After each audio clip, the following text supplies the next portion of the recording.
Bon, vous avez réussi à modifier voilà, l'aspect des titres le premier niveau. Parfait. On revient sur nos pages, là. Voilà, nos pages ici. Le texte, c'est du faux texte, apparemment. On va le remplacer. Vous allez mettre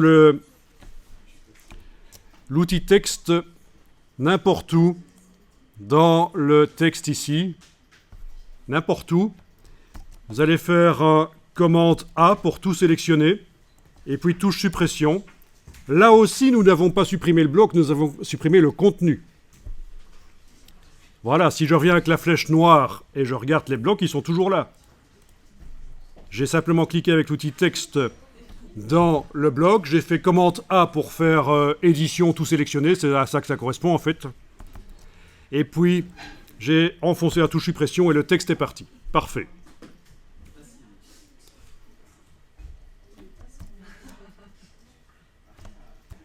Alors, au passage, je vous explique que quand vous êtes en train de travailler du texte avec l'outil texte, vous ne pouvez plus, bien sûr, utiliser la barre d'espacement pour bouger le document dans sa fenêtre.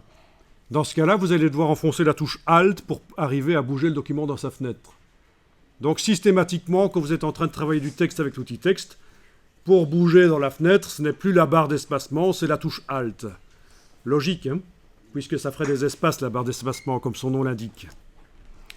Ok, pour la fenêtre ici à droite, pour la page de droite, je veux dire, même chose, je vais cliquer dans le bloc texte, commande A, touche suppression, et voilà.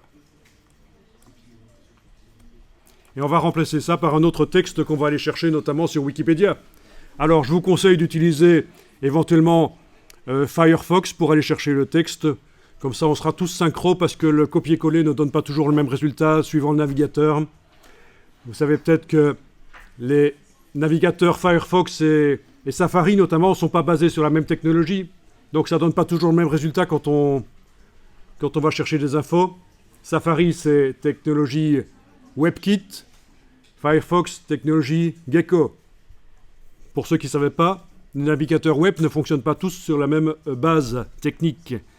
Donc je vous propose d'aller voir dans Firefox